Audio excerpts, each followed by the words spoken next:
குழந்தை வந்து சொன்னான், அயோத்தியாதிபதியான தசரத புத்திராள் ராம லட்சுமணாள் அபாரமான வீரியம், கிட்ட அண்ட முடியாத பராக்கிரமசாலிகள், சுக்ரீவனுடைய க்ஷேமத்தை கோரி 2 பேரும் வந்திருக்காள்.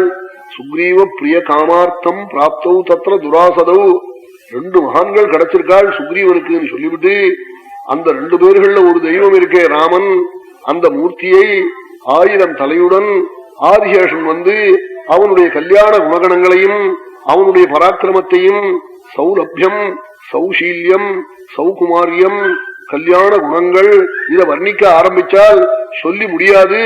ஆனாலும் அந்த பிரபுவை பத்தி சொல்றேன் கேளுங்கன்னு,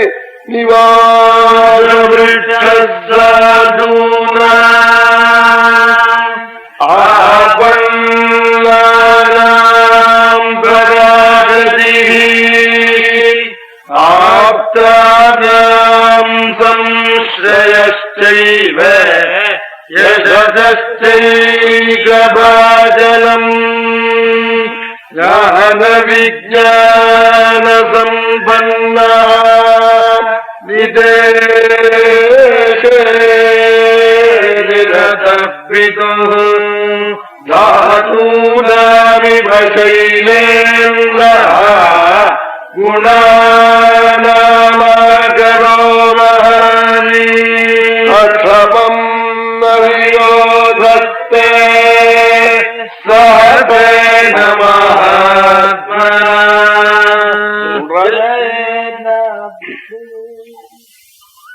சொல்றாள், நிவாசவிருட்ச சாதூனாம் ஆபன்னானாம் பராகதி. என் பிரபுவை பத்தி 1000 தலையோட ஆதிசேஷன் வந்து சொல்லி முடியாது. ஆனாலும் சொல்றேன் நாதான்னு தாரை 100 படி பட்னம்படி அரிசி மூட்டையை ஒருத்தன் ரோட்ல தூக்கிக்கிண்டு நெல்ல வெயில்ல வேட மாசத்துல அப்படி தவிச்சு 12 மணி வெயில்ல மரம் இல்லாத ரோடுல மணல்ல தவிக்கிற போது, அதே ரோடுல ஒரு குளமும் ஒரு ஆலமரமும் ஒரு மேடையும் குளிர்ந்த இடத்தை பார்த்த உடனே எப்படி அந்த மூட்டையை அங்க தள்ளிவிட்டு ஜலத்துல இறங்கி ஸ்நானம் பண்ணி ஜலத்தை குடிச்சுவிட்டு அந்த சாயையில போய் அந்த நிழல்ல போய் படுப்பணும். அது மாதிரி இந்த சம்சாரமாகிற இந்த மார்க்கத்தில் நடந்து தவிச்சு பத்னி புத்திராதிகளுடைய சுமையாகிற சுமையை தூக்க முடியாம தவிக்கிறவன் வந்து அண்ட வேண்டிய மரமாக என் பிரபு ராமன் ஆளாம்.